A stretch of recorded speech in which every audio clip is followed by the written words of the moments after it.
So, guys, welcome to the Rogue Actors The Podcast. Rogue Actors Part Pod Pod, like the pod people. the podcast number 3, Number 3, I am Angelo Mercado. and I'm Kwabena and Povo. So, I actually wanted to start with this book that I just randomly found out on the streets, the mean streets of Midtown Manhattan. Okay, please go ahead. Okay. Go ahead. So, it's interesting because I was before I was having a conversation with a friend about sexuality and wellness and things like that, and then we split ways. And then on my way here to the studio to get ready to film the podcast, Okay. I find this book here. Okay. This So guy here. yeah. So for anyone who cannot hear, the book is called "From Sexless Marriage to Sex Goddess," a memoir, and the author is Elisa, I believe, Kriegel, PhD. And not just that, but when you open the first page, there is a little message here. The book is autographed. The book is autographed. It's from Sexless Marriage to Sex Goddess. It is addressed to Tere. I'm assuming that's short for Teresa. Okay. With pleasure. And Alyssa Kriegel there. Yeah. So, if your name is Tere or Teresa and you lost this book and you're listening to this podcast by some miracle, hit us up. And we want to get this book back to you. Okay. All right. See, I'm glad that you are going the route of getting the book back because I'm one of those people. If I come across something that is lost, I like to just make sure that however it can get back to the person, it's got to get back to them. I will lose sleep at night. Not really, but I'll sleep just fine. I didn't lose it. I've lost plenty of things, and even then, I'm like, whatever. yeah. And it's going to be very difficult to find Tere or Terry. Okay. I'm saying Tere because it's T-E-R-E. Yeah. If it was Terry, it would be T-E-R-I. Something like that. Yeah, or T-E-R-R-Y. Yeah. So I'm thinking the person's name is Teresa. Okay. And I vibe with that. Yeah. I mean, Although Teresa might have to wait until I finish reading the book. I might have to remove the page where she's from. And what's cool about this, if you look at the bookmark here, so it's from Lofty Pigeon Books, 743 Church Avenue in Brooklyn, New York. What's cool about this is that when we were looking up Alyssa online earlier, we found out that the book release was done at this location. So I'm assuming Teresa went to the book release to get her signed copy of the book. Yeah. So long story short, Angelo finds this book on the street, picks up the book, and now, because I'm a psycho and want to make sure that this person gets the book back, we did some sleuthing. And yes, I mean, here's the deal. Usually you find things on the street in New York, finders keepers, right? However, this book looks pretty new, right? So this person definitely just started reading this book, judging by number 1, its condition, and number 2, the placement of the bookmark, right? You're talking about page 47 of a book that is about 288 pages deep. And then also like Angelo said at the beginning of the book, there is clearly an autograph. So this person they cared so much about this book and the author that they went to a book release to get this book and to get it signed. So because of that, you kind of add in like a little bit of story there, and you're like, all right, I want to see this person get this book back. That being said, it's kind of like what is it? You got 30 days, and then it goes to the collection. Oh, or like the ring, 7 days. Oh man, don't fuck with me with that. What's also interesting is when I found the book, so I'm getting out of the train station, Right. and then I look up at this apartment building next door, and I'd never seen these windows open before. So they're like, it's very like brightly lit. It has like a yellowish hue to whatever lighting they're using, and they have 2 Emmy awards like facing each other. So I'm like staring at that, like, oh, that's cool. I wonder who lives there. Yeah. And then when I turn, the book is just like right there, a couple of feet away from the Emmy award-winning building. Right. Yeah. And so the part that really kind of like bugged me out too is that earlier we were preparing for setting up this podcast and everything, and then Angelo is telling me about he's about to start telling me about this apartment that he saw. And before he even finishes, I'm like, I know what apartment you're talking about because I just saw it for the first time too today. So on my way here, I got off a train station that I don't typically get off when I'm coming here. So the B train stopped at my station, which it rarely does. I got off at the 53rd and 7th Avenue station. I start walking. I cross the street, which I normally don't do, but I cross the street. And same thing. All of a sudden, my eyes are drawn to this apartment. There's like golden light coming out of the apartment. Like The only thing you needed was the sound. Ah! Yeah, there was literal golden light coming out of this apartment. And then I look over and I'm like, why do those look like two Emmys on a shelf facing each other? I need to tell Angelo about this. Why have I never seen this thing before? And so when Angelo started telling me about this apartment building, I was like, I know what you're talking about. And so I'm taking that to mean that Emmys are in our future, especially because there were two of them. Yes, one for each of us. I'm just saying. Yeah, they're both lit up with golden light. I mean, the only thing left, like I said, was to hear the angel noises. But hey, we both got an Emmy waiting for us in our future. Yeah, you can't make that kind of stuff up. Like that was bananas. That's just nuts. I mean, here's the deal. Just remember this story because you were here first when we were saying that we saw just two Emmys just hanging out of nowhere. This is the first time that we've seen this apartment. It's just one of those New York stories. Long story short, we saw an apartment has two Emmys shining out of it. Angelo found a book. We were trying to return it to its owner. That's it. We just had to release that story. Also, I think my Emmy, when I get it, okay, based off of the book that I found right across the street, is my series is probably going to be Sexually Charged. I think I'm going to be in a very risque series like Hunting Wives or Euphoria, that's a good call. Yeah. I like that. I'm trying to what did I do? What did I see or do then right after or before I saw that apartment? I don't remember what I did before, but I kind of looked down. The only thing notable that jumps out at me is that across the street under the scaffolding, you know that there's that smoke shop and they have an Indian, like a carved, like one of those Indian statues. Yeah, usually like a lot of like tobacco stores have. Yeah. That's the only thing notable that kind of like caught my attention. So you might end up in a cowboy type of series like 1932 or whatever. What's that world again? Yellowstone. Oh, got it. Okay.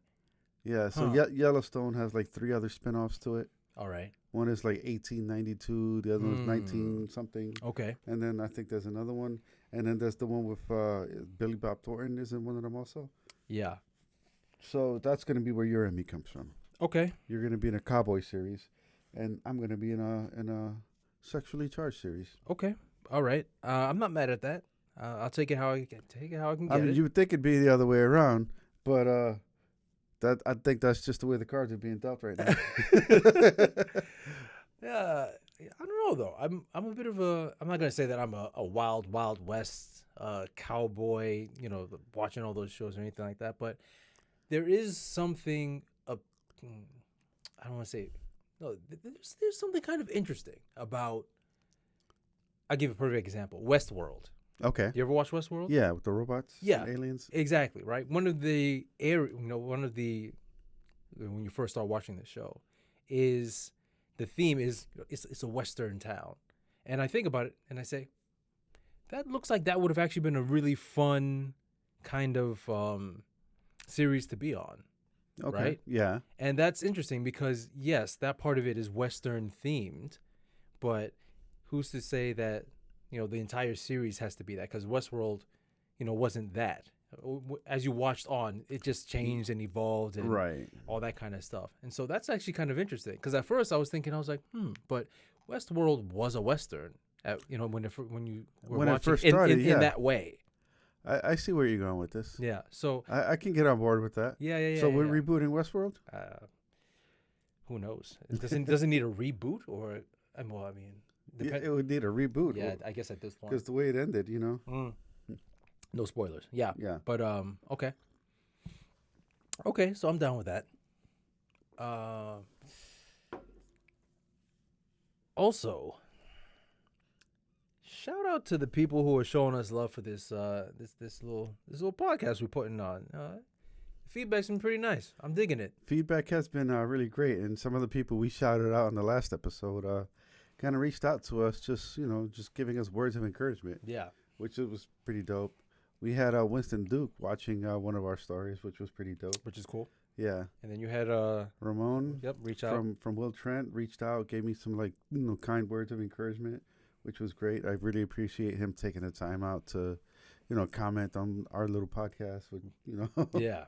Like he's doing big things over there, so that's pretty dope. Yeah. You know what I'm seeing these days, or learning a lot more to embody, is the idea of just momentum. I'll give you a little side story and then I'll pivot back around. All right, Newton, let's hear this. Well, I was on my way home, and obviously we have a lot of snow here in New York. Yes. And so as I was going home, I mentioned I'm very sensitive to sounds. Not that you would need to be for this, but let me just say that anyway. But I heard someone attempting to get out of the snow, because I just know those sounds. Their car is trapped, and so you just hear tires spinning. You hear literal wheels spinning. Right.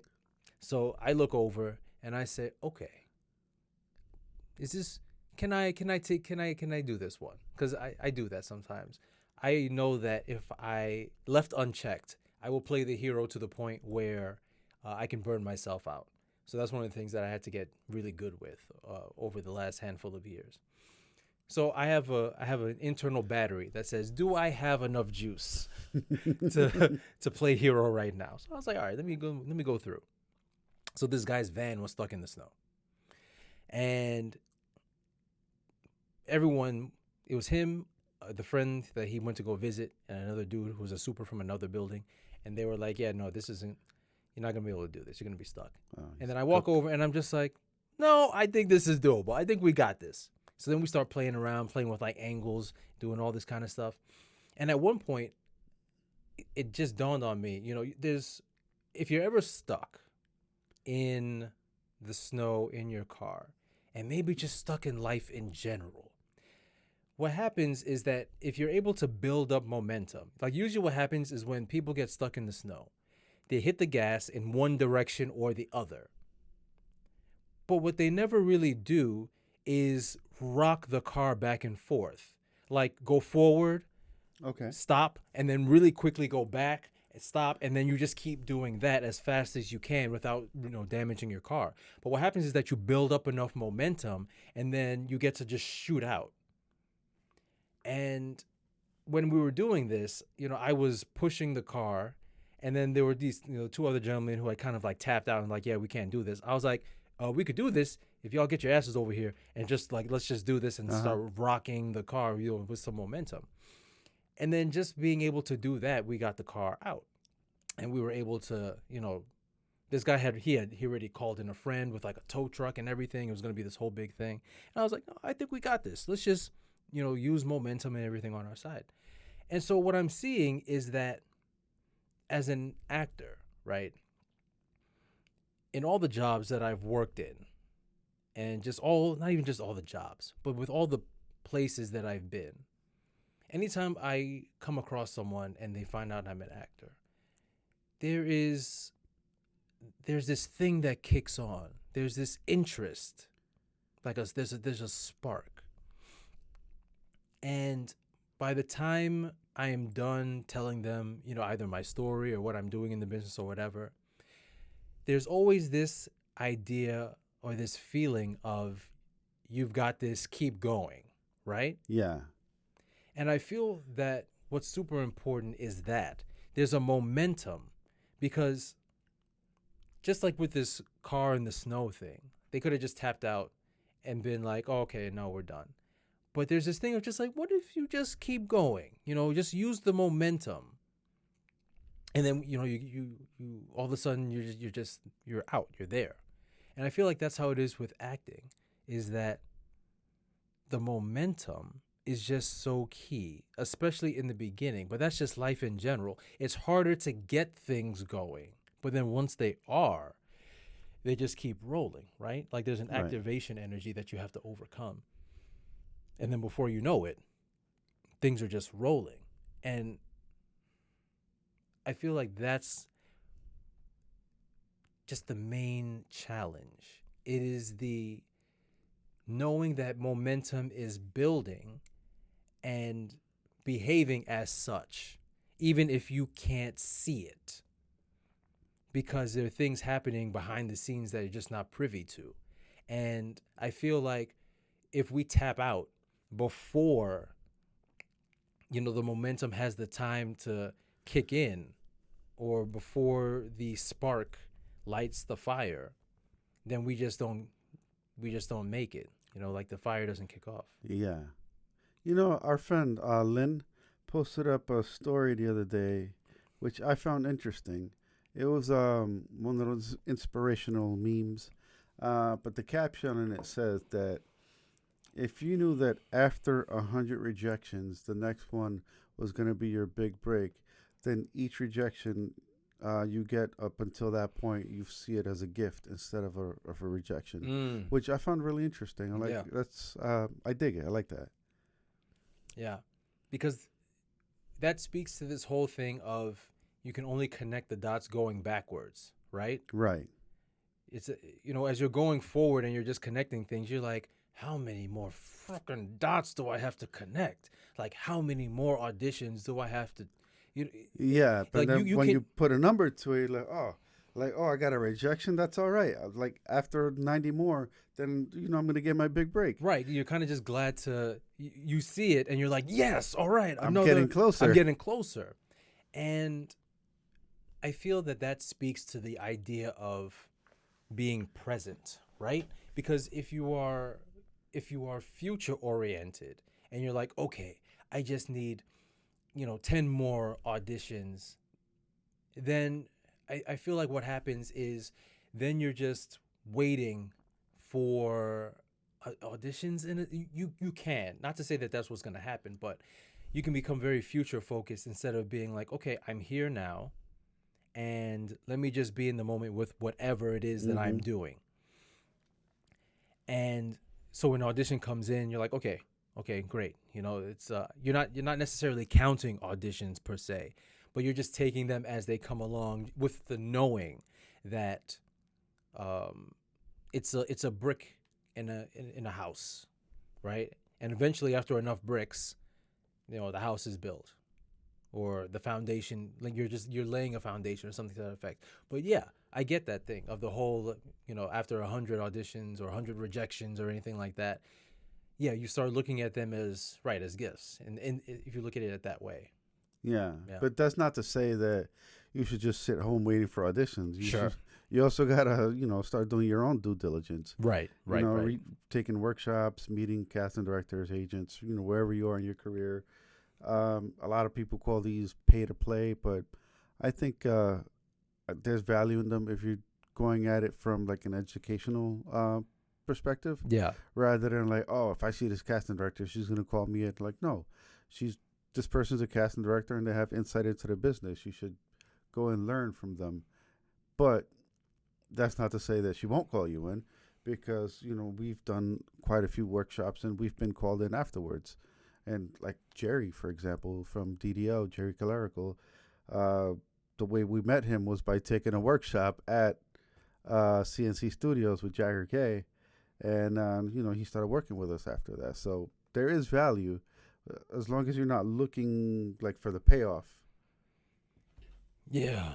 And writing is another thing you should be doing. Write your own stories. Like write if there's nothing out there that kind of speaks to you in the entertainment world, then create your own stories. Yeah.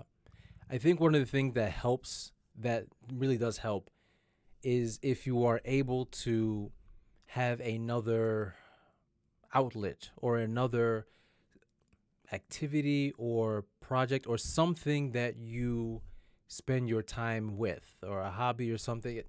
Long story short is that if the only time that we exercise the acting muscles or anything like that is with auditions, and we don't have anything else going on with which we can exercise those muscles, then I think that's when we can very quickly fall into this thing of counting auditions, right? Because then your only avenue, your only path to, I guess, quote unquote, making it is, when an audition comes in. And so every audition that you then do is, okay, this has to go well, or there's so much, that's what I'm saying. There's so much pressure that can be applied to every audition if that's the only way that we're working. You see what I'm saying? Right. But for example, let's just say, we have this podcast, right? And we're just here. And this is another vehicle by which we are just doing the thing.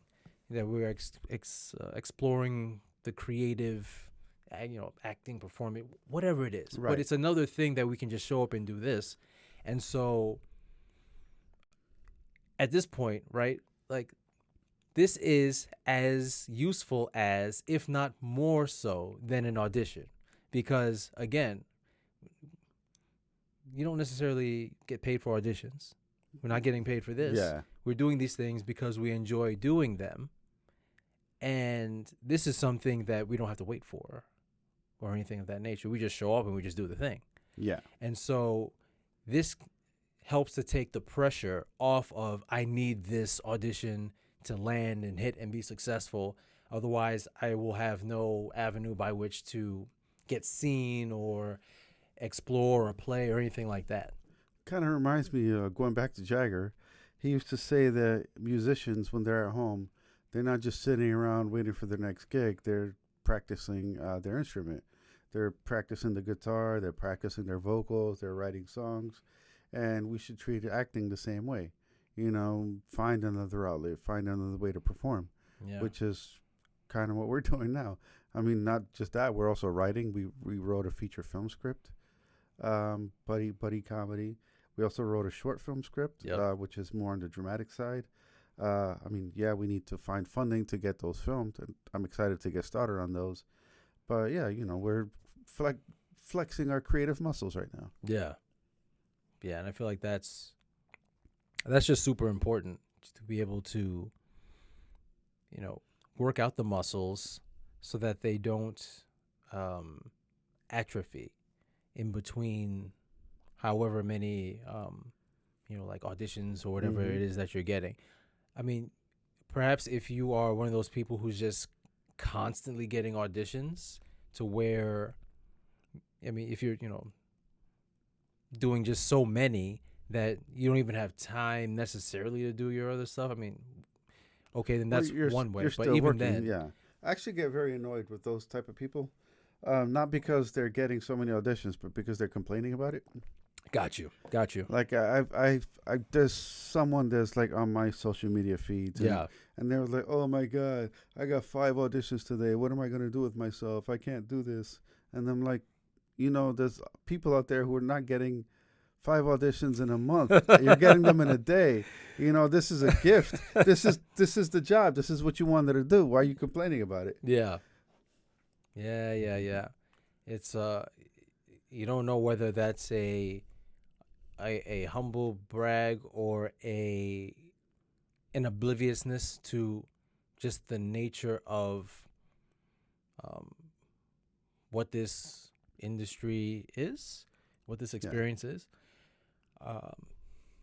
If you're getting that many auditions, that means you're doing great.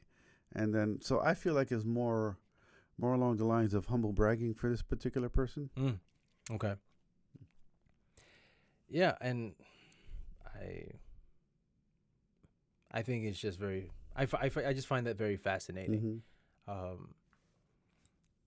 I will be the first person to be just very honest.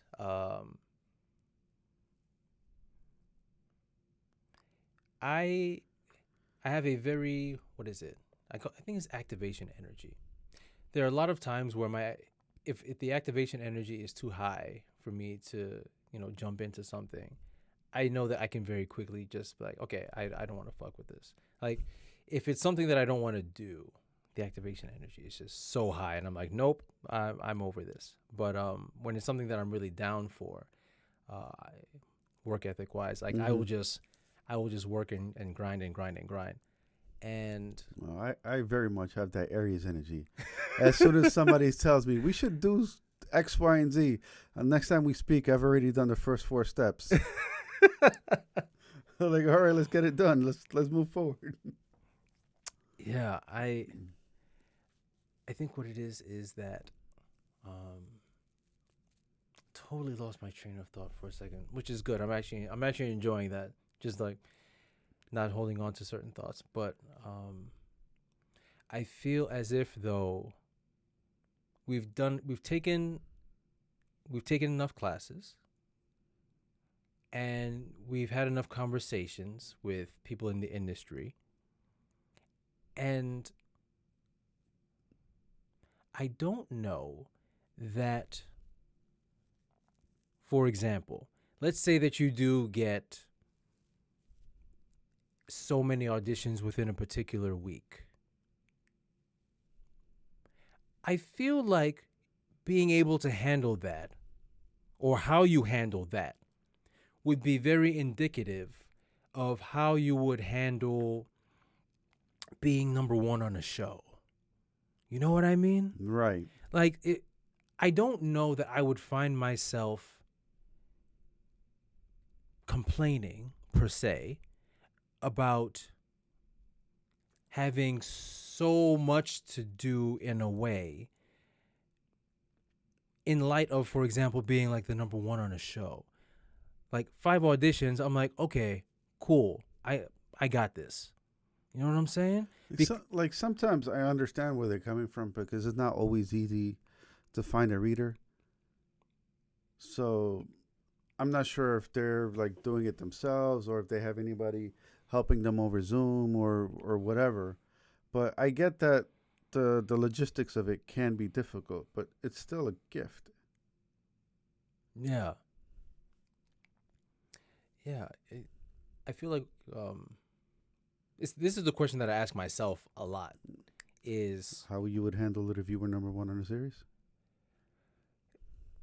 Yeah, it's like, do I want this? Like, what do I want? I feel like that's the question that a lot of us right now are asking. What do I want? Do I want the things that I really say that I want? Because if I do want those things, are my behaviors in line with that? You see what I'm saying? Yeah. That's the question that I keep asking, that I've asked myself for quite some time. Because over the last, what is this, 2026? Yeah. So let's start from the pandemic, right? 2020. I can look at my track record, and if Gina sends me an audition, I am on top of it. From start to finish, I'm on top of it. If Marissa or Eileen or Sydney from DDO send me a VO audition, I'm on bing, bang, boom. I'm on top of it, right? Right. But for a while, that was it. Like, I wasn't doing anything else to kind of, again, push the needle, or to there was nothing indicative of me like really wanting what I said that I wanted, which was, again, right, let's just say, a series regular on a TV show, or lead in a major feature film or something, or an indie, whatever it is. There's a certain responsibility and weight that comes with all of that. And I don't feel that for a while, I didn't feel that my behaviors were in line with that. Okay. And so I just kept on asking myself the question. I was like, is this what I really want? And after a while, I think what I came to was this idea of yes, and we're doing the improv game. You were doing the improv game. Yes.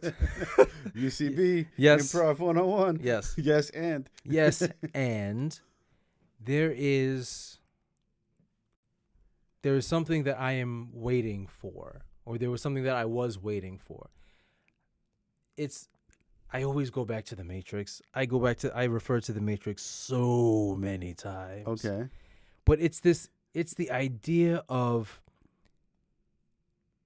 Neo's the one, right? Mm-hmm. People are telling him, you have this gift, right? Everyone around him is saying, you have something. And it's like he's the only one who doesn't know it. He's the only one who doesn't believe it. And there's the one scene where he goes to see the Oracle. The spoon scene? Yeah. Okay. Where he goes into the kitchen and she's talking to him. And she does the little thing where she takes his hands and she looks at them, and then they have a little go back and forth.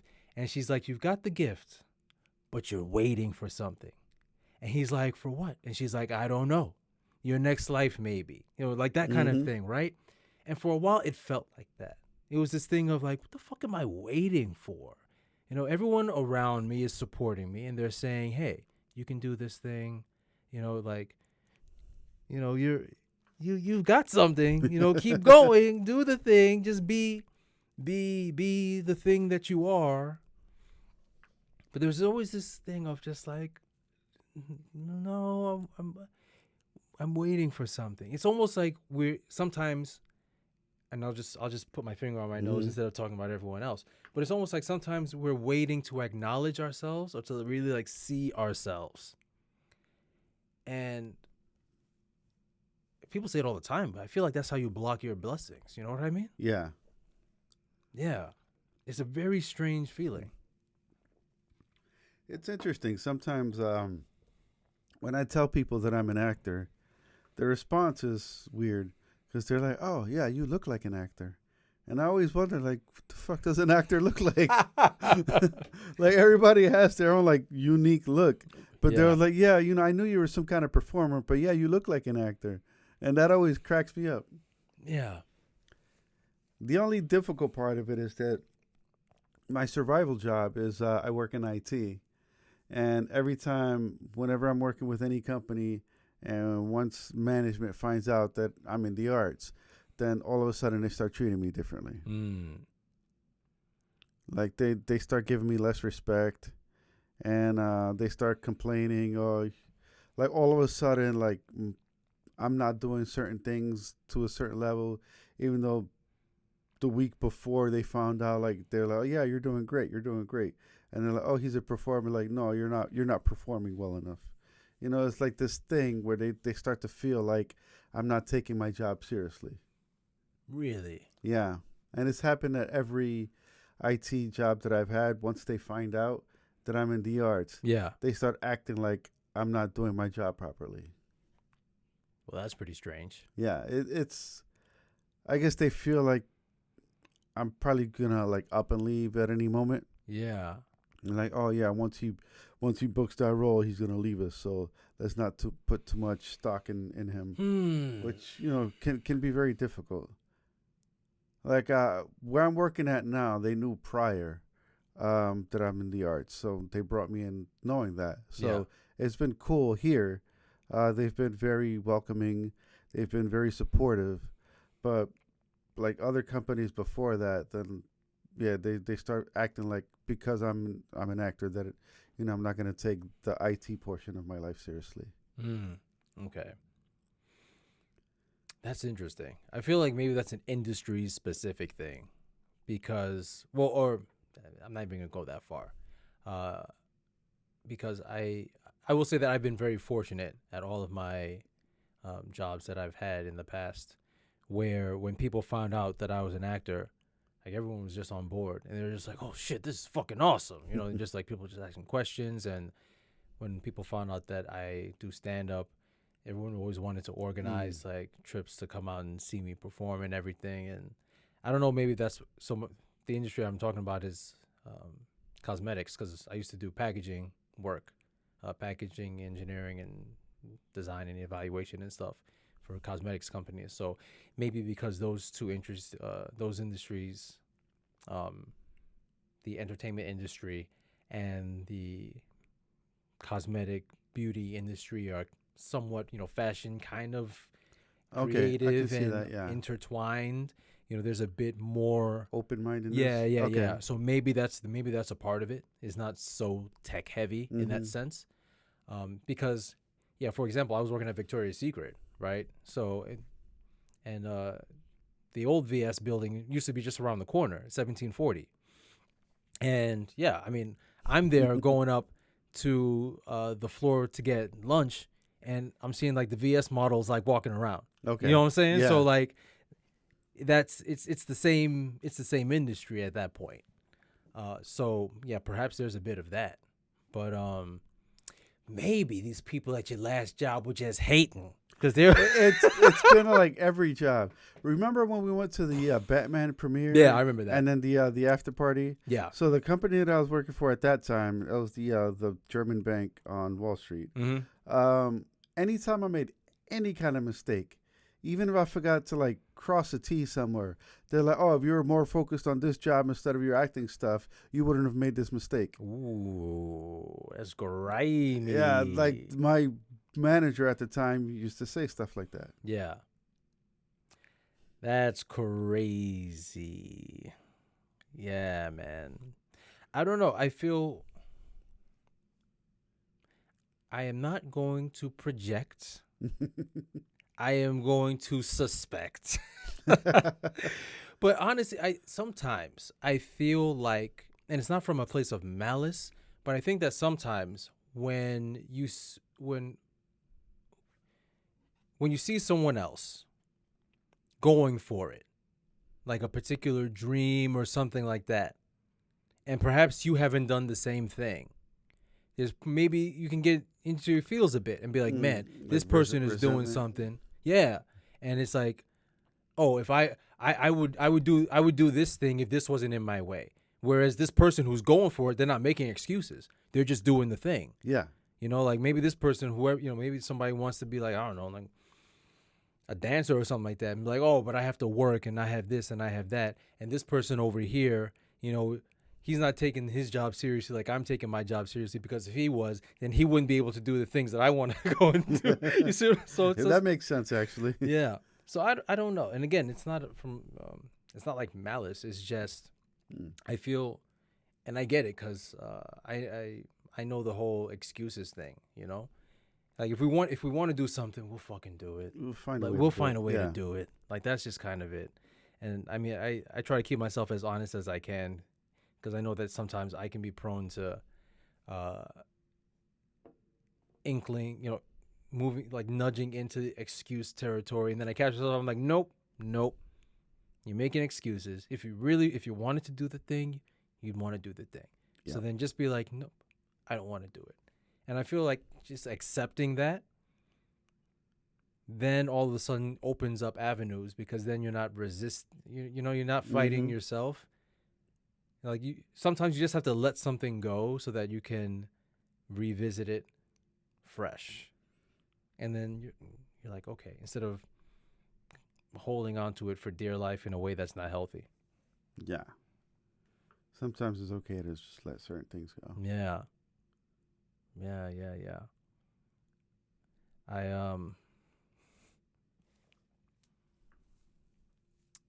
I did again. I was gonna say I had a thought. Uh-oh. Just right? He's doing that thinking thing again. How dare you think? That one thought per day. But sometimes I wonder. There was a person I met, the person who did my headshots I think it was like my second set of professional headshots. Maybe Like my first like set. way back in the day? Way back in the day. Okay. Awesome photographer. His name is David Cross Photography. Real cool dude. He does like weddings and political portraits and all sorts of things. Really cool dude. I took some shots with Dave. Yeah, I think you took some shots with him. I got a set of headshots from him. They came out great. Yeah, really, really, really cool dude. He was an actor at one point. And I remember talking to him and he was just like, I just hated auditioning. He just said it. He was just like, I just hated auditioning. And then I forget the full story, but at some point, I think he just, committed to like letting it go. Mm-hmm. And then that's how he fell into photography. And I feel like that story happens just a lot, where I feel like there's sometimes we allocate a lot of resources to holding on to a particular dream or a way of approaching a dream or a way of reaching a goal or something like that. And so all of our resources are just tied to this one avenue that we see. And then for whatever reason, maybe we just get tired of suffering. We're just like, fuck it. This is definitely the industry of suffering. I'm done. If you can't handle rejection, then yeah, this is not the industry for you, because it's all about rejection. I think at some point,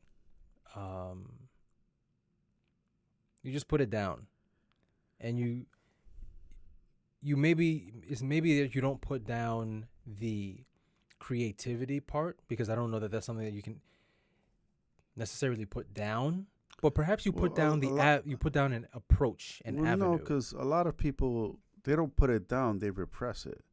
Like a lot of people who wanted to be in the arts still want to be in the arts, but they're like, oh, I'm not going to make it, so let me go and do something. Let me go work at the post office. Sure. And then that becomes their life. Then that's where they retire. Yeah.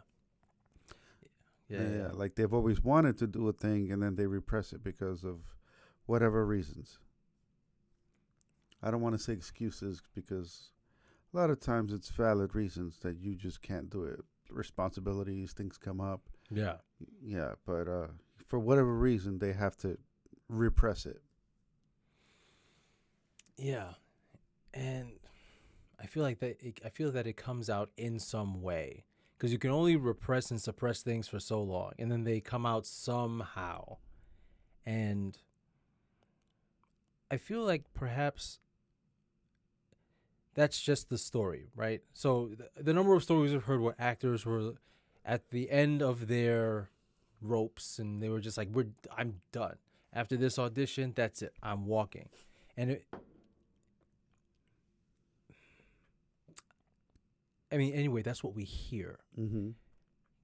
But there is something to surrender, right? Like honest, true surrender. As in, okay, done everything I can do. I'm gonna walk and, apply my creativity in another way. And then, because of that surrender, we're just presented with something that we could not have imagined. And that it brings us what we were desiring or seeking or moving towards, just in a way that we didn't expect. Right. Yeah. I mean, one example of that is from Orange Is the New Black, Uzo Aduba. That's exactly who I was thinking of when I was talking about that story. Okay. Yeah. Because I remember she had the audition for Orange. It didn't go well. And she reached out to her agent and she said, that's it. I'm done acting. I'm quitting the industry. And then the next day, they offer her the role of Crazy Eyes. Yeah. And that just, she took off from there, changed her whole life. Yeah. But she was at that point where she surrendered. She was like, I've done everything I can do. I can't take this anymore. I'm out. Tapping out. Yeah. Yeah. I feel like that's the life mechanism. There's this there's just this thing that just kicks on. It's I don't want to say it's like a maze, but it's almost like you're in a forest and then you're kind of just meandering through it, and you keep going in a particular direction, but you keep being met with this resistance, or things just aren't working out. And at some point, you just stop, you just get quiet, and then you kind of just listen. And all of a sudden something says, turn left. And then you're like, wait a minute, that wasn't there before. Right. And then all of a sudden you go that way. Like the windows with the Emmys. That wasn't there before. Bro, we've walked past that same block way too many times. Yeah. And I have never seen that window. Neither have I. And I'm always looking around. And that window just popped up for both of us today. I'm just saying, I've never seen that window. And listen, there was golden light. That entire apartment was just shining gold. Just like golden light. I would love to meet who actually lives there. I'm just saying, that was wild. It's a vision. We're on our vision quest. Clearly. I think that ashwagandha was kicking in. Oh man. But yeah, I mean, it's pretty interesting. That much I will say, you know? There is definitely something to surrender. And I'm going to go back to the magnet story, right? Okay. Because I have to. Everyone needs to know this fucking story. But we've told it before. But we haven't told it on the podcast. Okay. So we're in this space that we call the studio. And it was a different space because we moved spaces. But anyway, it was a space within spaces. Let's just put it that way. So we're in the studio and we're hanging up these lights and we're looking for these magnets that have hooks on them because we wanted to hang the magnets from the ceiling. And there were what, 5 magnets? And like we needed 4 hooks or something, but we only had 3. Yeah. And we're like, where is this remaining hook? It was something like that. Like we needed to, it was a magnet. We had 3. We needed the 4th. We had 3 hooks, 3 magnets. We needed the 4th hook and the 4th magnet. Yeah. Like we had a bunch of magnets, but only one of them had the hook. And we're going crazy trying to find this one with the hook. So we're looking around for this magnet with the hook. And to be fair, Angelo, like, you know, I always say that, you know, this is pretty much like your space, though, because you have it set up the way you wanted it, right? So at the time, I didn't want to go ruffling through all your shit, right? So we're both looking for this magnet with the hook. I say to myself, I don't want to go ruffling through this guy's stuff, so let me just sit down and let Angelo go look, because he knows where everything is. And so then at one point, I remember you're looking through everything, and then you just stop on a dime, and you look up, and then you look over at me, and you're like, I know why I can't find it. It's because I'm looking for it. And then I look at you, and I'm like, you are right. And then you say, I'm just going to stop looking for it. And I say, cool. So then you go about your business. You go and you had finished eating. So you go to pick up your bowl, and underneath the bowl, you see the magnet with the hook, and you're like, how'd this get here? I think those were the words. It was like, how'd this get here, or was this always here? You said something along those lines. And I'm like, I know that we looked at that same fucking spot. Several times. We looked at that spot, mm-hmm. and we did not see the magnet. I know we looked there. And then we just look at each other and we're like, this is fucking wild. Because I think we spent a good 5 to 7 minutes maybe looking for this magnet, maybe even more. Had to be more because we're digging through everything. We were going like through I'm everything opening for all the while. drawers, we're moving stuff around, and this thing just wasn't showing up. I had no idea where it was. Zero idea. And then the moment that you just gave up and you were like, it's because I'm looking for it. Literally seconds later, you find this magnet. I bring this story up. Regularly.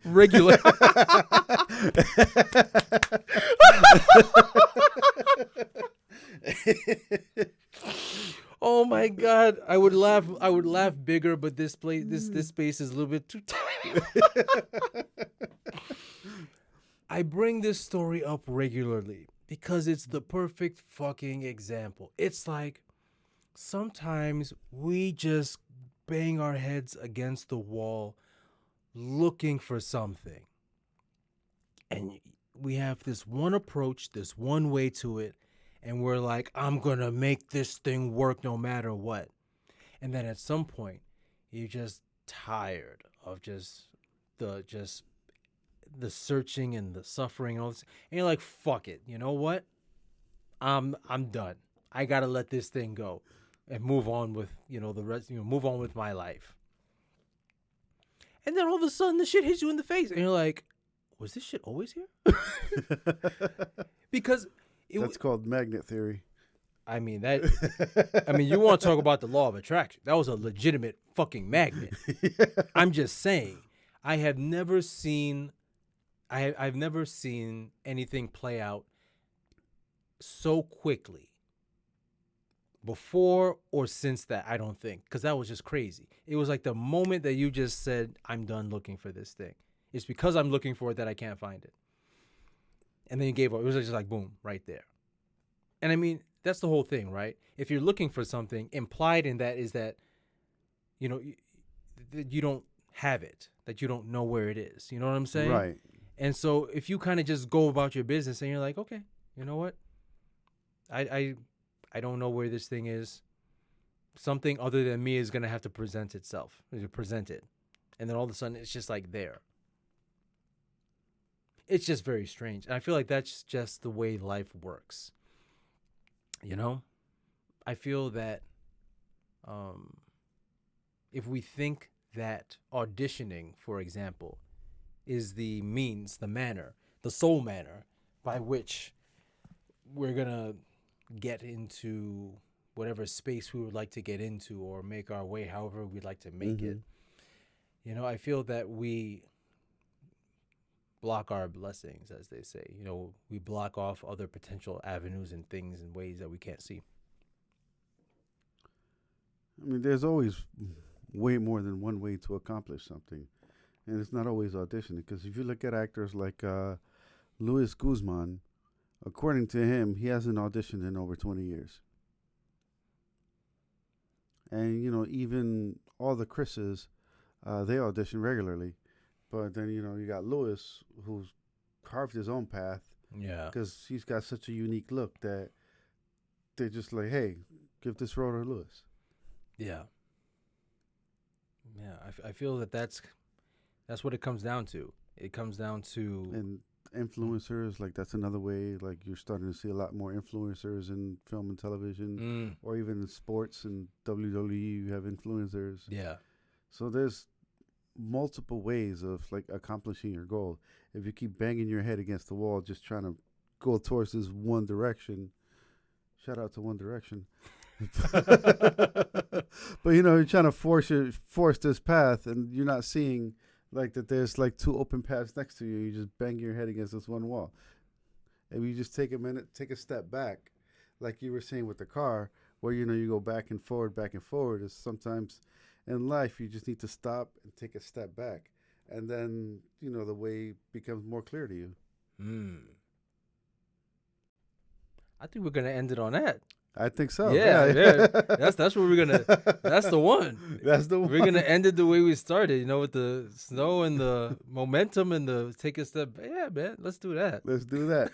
So let's take a step back. And again, I'm Angelo Mercado. Thank you guys for tuning in. I'm Kwabena and Pofo. We appreciate y'all. Yeah, for real, you know? Just take a step back. Keep the momentum going, you know? My guy. Till next time. Deuces.